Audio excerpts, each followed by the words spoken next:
Hey everyone, welcome to Grief Out Loud, a podcast by Dougy Center, the National Grief Center for Children and Families. I'm your host, Jana DeCristofaro. Grief is pretty much never simple. It doesn't follow a straight line, and it rarely fits into the stories we think we know about love and loss. And sometimes, after someone dies, we discover things about them that we never knew, things that complicate our grief and our relationship with the person who died. That's exactly what happened to my guest today, Jessica Waite. When her husband Sean died of a heart attack while traveling for work, she was devastated. But in the days and weeks that followed, as she started to go through his things, she uncovered a whole other side of him. A double life of infidelity, financial secrets, and other betrayals. And so, alongside her grief, came something else: anger. Jessica wrote about this experience in her book, The Widow's Guide to Dead Bastards. And today, she's here to talk about what it means to grieve someone you loved while also coming to terms with the truths that they kept from you. We get into how she navigated parenting her young son through this loss, the unexpected ways anger helped her move forward, and how humor played a big role in her grief. This is a conversation about grief, betrayal, and ultimately, finding a way to hold both love and the truth at the same time. Jessica, welcome to Grief Out Loud. It's so good to be here. Thank you for having me. Yeah, I'm really looking forward to our conversation. I thoroughly enjoyed your book, The Widow's Guide to Dead Bastards, and I was like, I cannot wait to talk to Jessica about this book and about your story. And I mean, your book title kind of gives us a few hints, The Widow's Guide to Dead Bastards, but what was Sean like as a husband and as a father? Yeah, I think the title doesn't give a very good clue about like what Sean was actually like as a person.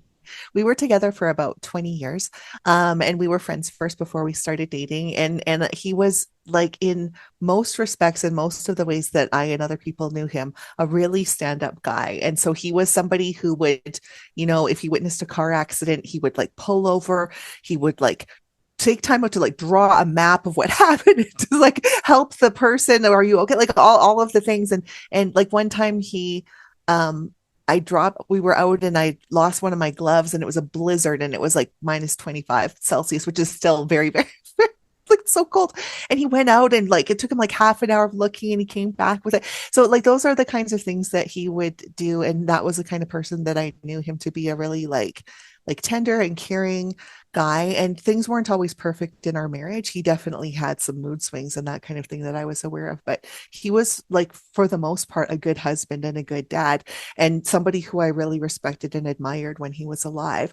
So it was not an obvious or easy choice for me to put such a provocative title on the front of this book, but I decided to go with it for a couple of reasons. But the main one is that you can have a sense that this book is starting out with someone who's angry for some reason. And that was certainly true as my story unfolded, that like I'm angry at the start. Well, at the beginning of the book, I'm sad because Sean dies. And that's what I know for a week, that he's died. And then like soon I begin to discover that he was keeping secrets from me. And that's when the anger comes in. So that's what's happening at the beginning of the story. Well, I know we're going to talk a lot more about Sean and what you uncovered, but I want to stick with you for just a moment, which is, a lot of people talk about the before and after of grief, of it being this really dividing line and how everything can change when someone dies, especially for the person who's left behind grieving. So I'm curious, tell us a little bit about who you were in the before. Yeah, so there's such a clear dividing line like in the before and after of my life, and I didn't think a lot about like who I was before, but I would say in the immediate time before Sean died, I was really someone who was primarily concerned with the care and well-being of my family. We had a son who's 9. I was a stay-at-home parent for him and supporting Sean and his career, which had really taken off. And before our son was born, I had been, a professional working person. I worked as a teacher, and then I had gone back to school into civil engineering. So I've done a bunch of things in my work life. But in terms of where I was focused, it was really just on like it's funny, like you have a baby, like it's like, are you meeting your milestones, like are they walking developing at a certain rate? I think that sort of in some ways doesn't end. It's like, how's my son doing in school? Does he have friends? How are we all doing? So I was very concerned about how's everyone doing, and are we meeting the cultural milestones that are expected for us.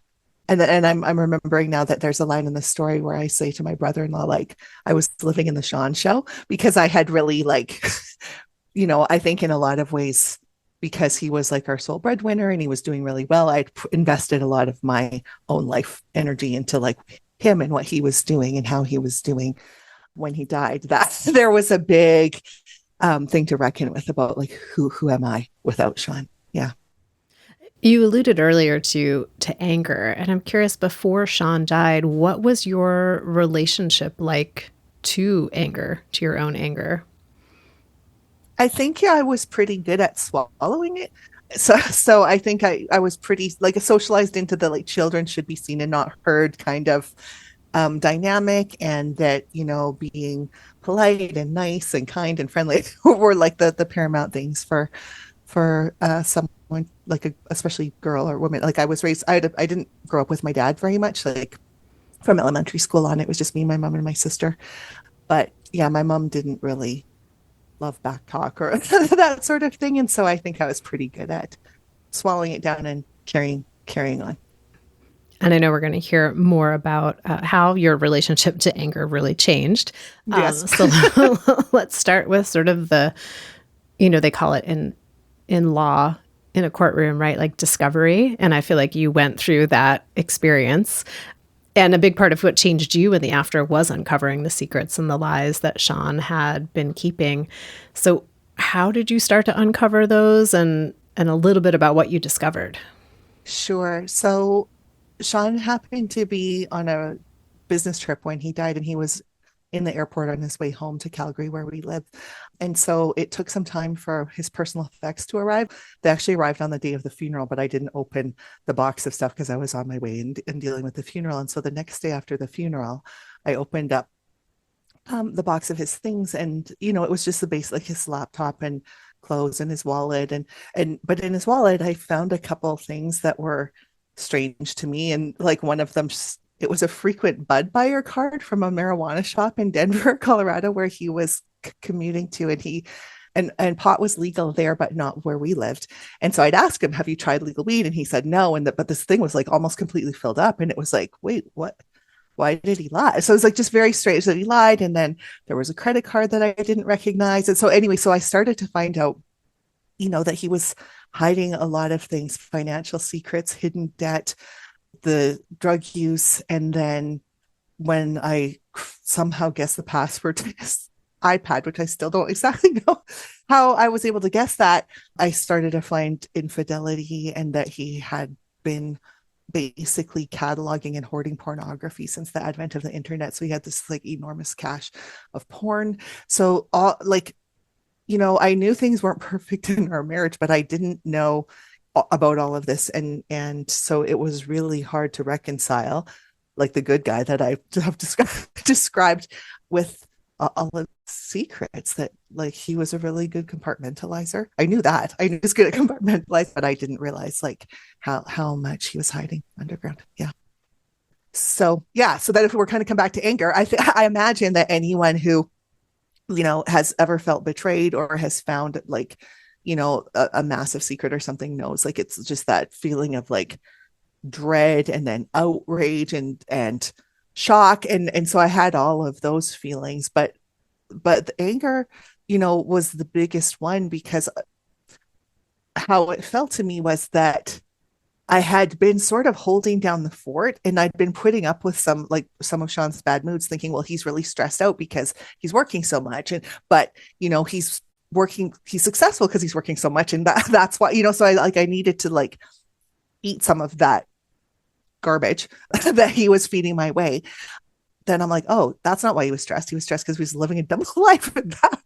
And so just being so duped made me like really mad. But again, I wanted to go to my default of suppressing my anger, because our son was only 9, and I didn't want him to know any of it. And I wanted to also hide it from the family because I didn't want them to have this double whammy of pain that I was experiencing. So I was trying to stuff it all down, but it was too much, right? It was too, and so anyway, it boiled over like something on the stove, and I ended up having to look at like, how am I going to live with all this anger? What am I going to do with it all? And then I did start to appreciate fairly early on that it was helping me in some ways, like clearing all his stuff out, or like that kind of thing, because it's so motivating and I had to be doing something, so it helped me keep moving in some ways. But it was really, I had to get some like help from professional counselors to deal with it, because it was like way too much to keep inside. This might be an impossible question, but as you were uncovering these different pieces of Sean's life that he had kept from you, was there one aspect of things he was doing or engaging with that like really was the hardest? Yeah, there's one thing that was the hardest of all. Oh, see, it's like I can feel it activating some sadness in me even now. And it's that, this is going to be a strange answer that you probably weren't expecting, but one of the things that made Sean and I close was that we were sort of really well matched. Like we were well suited intellectually. We both loved playing games, and one of our big hobbies was playing board games. And like, so we love to go like mono and mono. I think that thing is like, you kind of make each other better if you're like a worthy adversary to the other person. And what it felt like when I realized how, because I was like full Nancy Drew in the investigation, like how did he get away with this for so long? And I realized that he was gaming me in some respects. Do you know what I mean? Like he was using what he knew about me, using my trusting nature, using my patterns that he knew, like all of those things against me to deceive me. And like that was the hardest thing of all. It wasn't like, like everything else I can kind of see, because I like, there's a strong history of mental illness in Sean's family and also my own. And so how I characterize it now is that probably he was living with undiagnosed bipolar disorder, and these things are symptomatic of that. And so I could sort of have a frame to hold the behaviors and to kind of, not immediately, but over time, take it less personally. The behaviors, like, but it's that what I just said, that it was like that he used what he knew of me against me. That was the hardest thing. It still makes me sad and a little bit mad. Like the biggest betrayal, to have someone who knew you so well and to use those things that you had shared with him against you. Yeah. Yeah. Yeah. And you mentioned too wanting or feeling this sense that you needed to just contain it yourself. And then it boiled over, as it would. Who were you able to go to initially to start to share some of this discovery? When I first started to find out, I went to a counselor that I just found like in the middle of the night, that had an online booking system that I could get an appointment first thing in the morning. And I only saw her one time, but it helped me to at least like offload some of it. And then I found other counselors. One was through a hospice program in Calgary where I live, and the other one I found privately. And so I'd go for sadness and other like my child's grief and all that sort of thing. I saw one, and then for the rest of the things I saw another one. And then I started to do some other like journaling, writing, and then I started to do some body modalities, and each of those things helped in its own way. So I definitely went through like an evolution of healing. Like I sort of take one thing as far as I felt it could take me, and then move to something else to kind of see what worked. Yeah. One of the things I've heard from other folks who've been in a similar situation where they discover things about their person after they died, Yeah. is often if someone is still alive and they've betrayed us, we may have the opportunity to talk to them or rail against them in some way and have that person talk back, and to have this experience of doing it when the person has died and it's almost a vacuum. I'm just curious what your sense of that was. Yeah, that was terrible. Like I just yelled at the air, like I just said, "I'm divorcing you," and threw my wedding ring across the room. So things like that. I did those expressions even though he wasn't there. And like the other strange thing that's part of why I wrote this story, and it was one of the hardest things to write about it, was that weird things started happening around my house that didn't used to happen, that made me wonder if he was somehow reaching back. And so, like, my light bulbs were all burning out and my TV and stereo were coming on by themselves. And so then I'm like, well, wait. So it made me have to change my worldview a little bit to ask the question, is he actually not there, or is he there? And yeah, so I didn't have any kind of set belief about that to begin with, but I was too mad at him. If you're drunk dialing me from the afterlife, you could go to hell, that kind of thing. So anyway, I'm probably like digressing, going in a weird way, but for someone who, yeah, when the person's alive, you do potentially have the opportunity to get answers from them. But what I've realized talking to a lot of people is that can be a false hope too. Do you know what I mean? If someone is dedicated to deceiving you and lying to you, they might never tell you the truth. And so when the person's not here to ask, the blessing of that is that, like, I couldn't hold on to the hope of, oh, I'm going to find out, I'm going to grill it out of him, or whatever, or he'll become remorseful and tell me, and that will satisfy me and heal me in some way. It's like that path to healing wasn't available, and knowing that helped direct me to where I could go, if that makes sense. Yeah, or to not have to watch someone double down on a lie.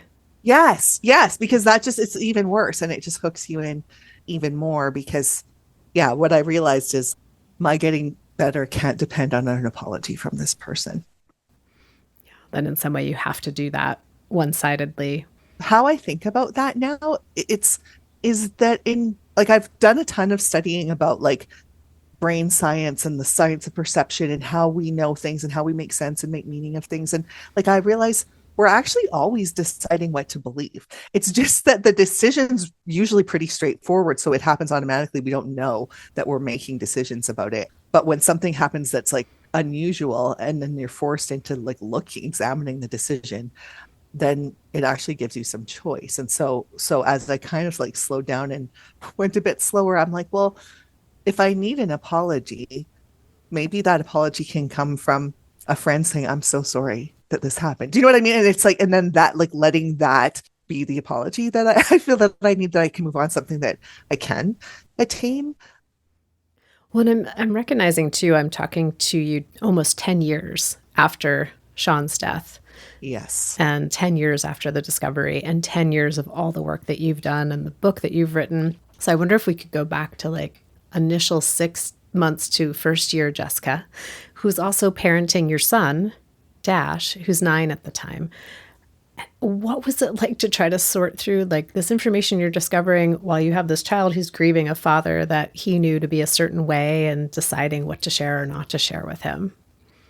Yeah, it was really hard. And one of the things that I knew, I guess this is just part of my value system, is that I wanted Dash to grow up okay. And that, like, I knew about adverse childhood experiences, and I'm like, oh my gosh, the death of a parent is such a big one.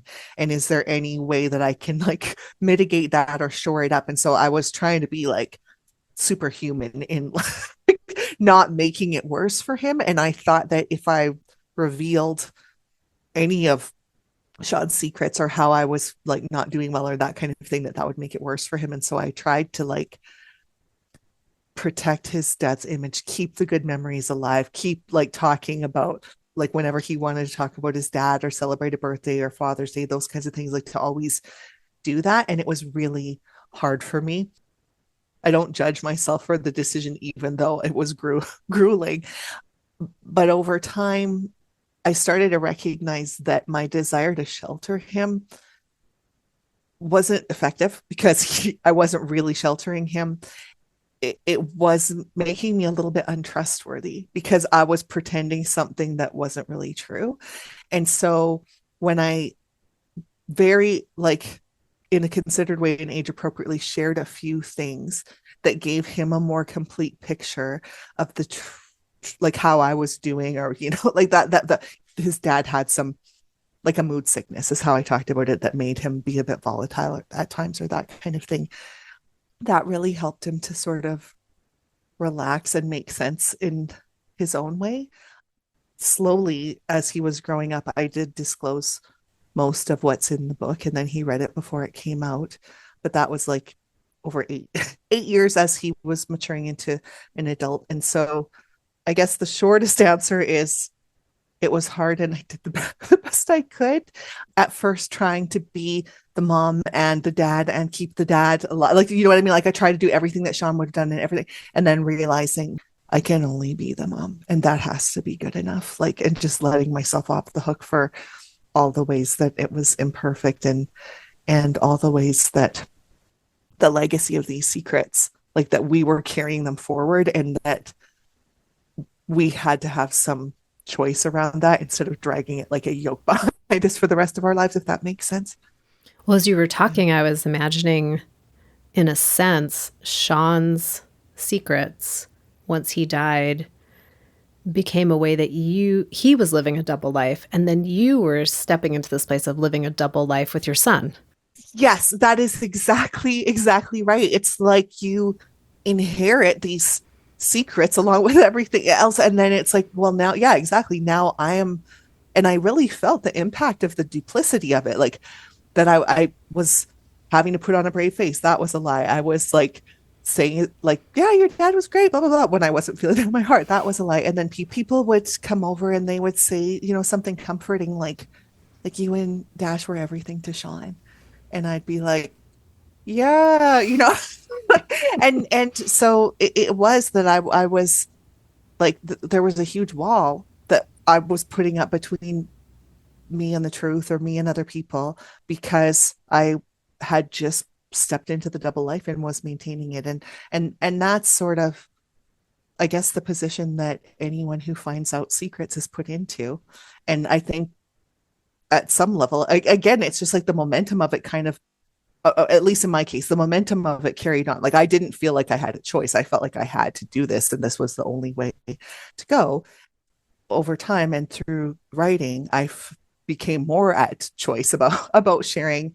But now that the book's been out for a while, and every time I talk to people, and I'm sure you know this because you deal with grieving people all the time, this is not uncommon that people find out secrets and then have to face these choices. And there's a huge cultural norm about keeping the secret, protecting the legacy, not speaking ill of the dead, like all of those things. And the incidence is common, the talking about it is uncommon, and that gap creates a lot of confusion and pain, I think, for a lot of people. And so I don't regret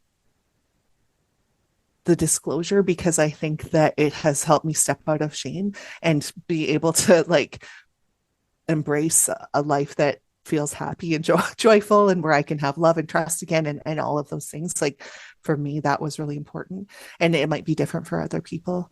I don't know, but there's definitely been a social cost to doing it. Like people have judged me, like and you know, attacked me online, that sort of thing, because I'm breaking the contract, I guess, the social contract that is expected of someone. Yeah.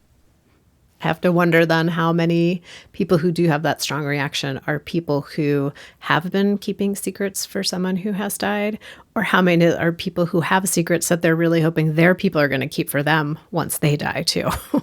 I agree. That thought has crossed my mind as well. I'm like, it's interesting how confronted you are by me. Like, this book is really, it's not trying to, even with the things that were like, you know, some people call it paranormal or supernatural, or like, I'm not trying to persuade anyone of anything. This book is really like, here's what happened in my life, right? It's like, this is how it went down for me. And so I didn't, maybe naively, I didn't expect it to be so confronting because I was writing so directly from my own experience and not really trying to persuade anyone of anything. What did you come to understand about what Sean was going through by having the experience of living that double life for a bit after he died?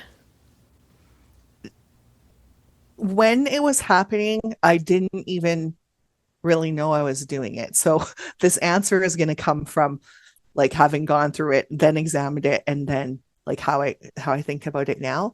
But what I realize is it brought me into a full sense of compassion for him because I lied too, right? He's like, he lied, what a liar, right? And it's like, and it's very clear like it was so clear in my mind that I was right and he was wrong. And everyone that I told agreed with me that I was right and he was wrong. But after the initial like catharsis of venting that and being a little bit outraged, it didn't make me feel better. Being right didn't make me feel better at all. And I was kind of stuck in it and I had no moves left. But then when I started to realize, oh, but I lied too. I was lying to Dash and I was lying to people and I was hiding the secret too. And it was stressful and it was exhausting. And then I could see like all of the ways that it took a toll on Sean. And then when I could kind of feel what it must have been like for him, I could also see, oh yeah, this is really making me, but I could see how remorseful he would have been because I know that he loved us and he never would have wanted us to feel this. That's why he was trying to protect us from the secrets. And I'm not seeing this as like to be an apologist for bad behavior or but just that like that's how I came to be able to have compassion, was realizing, like you said, that I was doing a double life too and I was lying too. And if I can do that and have the reasons why I'm doing it, then so can anyone else. And then that's what made it feel less personal. As I was reading your book, I could almost feel the times that you could touch back into the Sean of before and the love for and from the Sean of before, which it feels like continues to happen even today in our conversation. And I wonder what your relationship with Sean is like now, almost 10 years after his death. Yeah. So I feel like right now today, the kind of like wild things that were used to happen don't happen anymore, really, in terms of like the very dramatic flashing lights and that sort of thing. When I think about Sean, I used to just instantly be enraged or I'd instantly be crying or that sort of thing. But I feel like, yeah, kind of a love for the whole man, that maybe I didn't even have when he was alive because I didn't know like this side of him that I have compassion for now. And as far as the question of like what happens when we die, if there's something and we're to meet again, I would be very happy to see him again, which wasn't always true. If he were to read this book, oh gosh, I haven't said this before publicly, but I think he would actually feel really proud of me. I think he would feel proud of me and our son, and I don't think he'd be mad about the title. I think he'd be able to see the whole thing with love. Yeah, so sorry to get kind of weepy.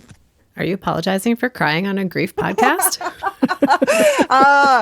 I'm Canadian. It's my nature to apologize.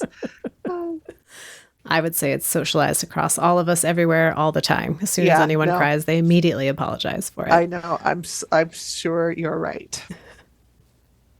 Humor seems to be a big part of your writing and even in your describing of your story. How has it been useful for you? I think sometimes you just have to laugh. Like even when things are at the worst, laughter can really help, and it helps us to see that things are absurd. And it actually helps me to like get a little bit more playful and curious. And then when I'm more playful and curious, I feel like I've talked about having moves. I guess it's like if I'm being stuck or if I have like a move to make or a way that I can see that I can go to take the next step, laughing really helps me with that. And so I hope the humor in the book helps other people to get through it too. Grief in general can really shift family dynamics, relationships with people. And then when you add in the complicated layer of discovering something about someone who died that they were maybe keeping secret or that the secrets may have been causing harm. How did your discoveries about Sean shift the relationships you had with his family, your family, friends, other people who knew both of you? Yeah, it's interesting because the effects of those are continuing to ripple out over time. And so it's been like what I realize about it now is whatever like the next consequences might not be the last thing. So it's like some people I've become closer with, some people I've become more distant from. And it's just it does definitely added a complicating layer and a big layer of fear because I know like in any kind of situation there's often secondary losses with grief, and I experienced those with some family members. Like we've made amends in some cases, in some cases not. So I'll just say I had to make some new friends because I did lose some friends, but I'm glad to have those new friends too. Well, Jessica, one of the things I really appreciate about you and your decision to go public with your story is that one of the missions of Grief Out Loud is to ensure that we're telling the stories that aren't getting told about grief, and to try to broaden what this dominant narrative is around grief, that we love someone, they die, we're sad, we do 10 steps to be more resilient, we move on from it, but we never move on from them. And it was a loving, wonderful relationship. And I'm like, that is not the end of the grief story. There are so many more permutations of that storyline. So I'm grateful to your book for knowing that other people are going to be able to go to the bookstore or online and see your title, The Widow's Guide to Dead Bastards, and be like, oh, yeah, that's going to maybe be a reflection of my experience that no one else is talking about. So thank you for the decision to share your story with the world. Oh, thanks, Jana. It's it's such a big journey, and I appreciate your podcast for those very same reasons, so that we can, round out experiences and feel less alone and find each other. It's so important. So thank you. And I'll put links, of course, to your book and where to find you. Is there any particular location listeners should head to if they want to connect with you? I have a Substack that's called The Widow's Guide too. And so it's not very active, but if you want, like if you finish the book and want to know more, like there's pictures of me and my family and that sort of thing, and a little bit of backstory as it was leading up. So if they wanted to know more of that kind of thing, they could go there. So great. Yeah. Well, listeners, that'll all be in the show notes for you to find. Jessica, thank you again for your book and for taking time to talk with me and be part of Grief Out Loud today. It was an absolute joy. Thanks, Jana. And listeners, I say this each and every time, but thank you for being part of our community. We are in our 10th year. 2025 is 10 years of Grief Out Loud. And I'd love to hear from you. You can email me at griefoutloud@dougy.org. That's DOUGY.org. That's also our main website, where you can find all of our free downloadable resources, information about our local programming in Portland, Oregon, and also each and every episode of Grief Out Loud. I'm always excited to share that the podcast is sponsored in part by the Chester Steffen Endowment Fund. Grief Out Loud is a production of Dougy Center, the National Grief Center for Children and Families in Portland, Oregon. Thanks again for listening. We hope you'll join us again next time.